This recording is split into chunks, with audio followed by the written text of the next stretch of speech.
Hello everyone, this is Coach Lana checking in. Sorry, got a little frog in my throat. Maybe it's a little almond butter. And today I wanted to share with you a do-it-yourself almond butter. And it sounds like it's super easy, because it is super easy, but it takes a lot of patience, and I did not have patience, and that's why I thought it wasn't super easy. So like the other day, I love almond butter, but I always wanted to get it organic. I always want to eat organic almond butter, and because I eat it straight from the can, I always try to get raw organic almond butter. And the pricing is just insane. I mean, I literally paid $18 for a 16-ounce container the other day, and I thought I was going to freak out because I literally go through a bottle a week.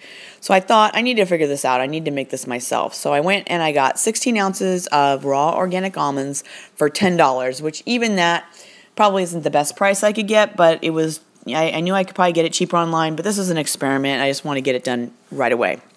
So I entered this experiment very naively.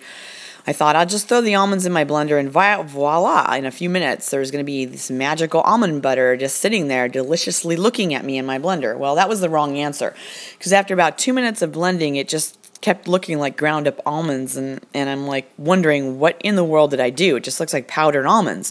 Do I need to add something to this? Because I'm not much of a cook. Everything I do, I pretty much had to look up online. So I did some research and saw a couple different areas where people were talking about how they made almond butter, and they basically said you need to have some darn good patience and you need to blend it for a long, long time. So I started thinking, wow, if I had my old cheap blender, there is no way I could have ever done this, because my cheap blender would have started smoking at 5 minutes, and that's how I killed several of my blenders, was blending for a really long time. I would literally see smoke coming out of it and I'd have to throw them away. So, fortunately, I'd recently gotten a Ninja. Well, even with my Ninja, I was a little bit worried that I might break it. I didn't want to break it because I love the blender. So I transferred my concoction from the big blender unit to a smaller blender unit that I have that's usually made for dough and like food processing. I thought it might be a better fit because it would allow me to open it and push the almonds down into it a little bit better. And it did work out really nicely. I started it up and I just waited. I told myself I wasn't going to worry about it overheating, but what I did is I'd let it go 5 minutes, then I'd shut it off for a while, and then I would do it again.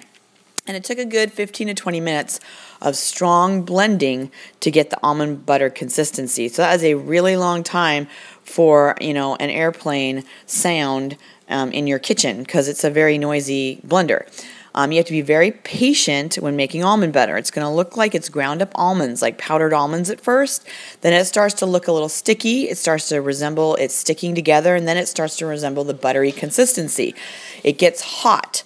So it's kind of warming itself. It's kind of cooking itself. So you really don't have to get raw almonds if you don't want it, if you want to save a little extra money. I got the raw organic almonds, but I think next time I'm going to try just getting regular old organic almonds. And the savings was literally 50%. I paid $10 for my batch of almonds, which I usually pay about $18. And then there's tax, and you didn't even think about that. And I bought the almonds at Whole Foods, so I know that I could buy them online next time and get a much better deal. And since I love almond butter, I eat it in my shakes, I eat it in my oatmeal, and I easily eat 16 ounces a week. And this is a great way to save money and eat healthy. So I really hope that you found it useful. This is Coach Lana. If you have any questions, please connect with me. I would love to talk with you, especially if you have any tips on any other do-it-yourself recipes and things that we could make at home that we're just so used to buying in the stores.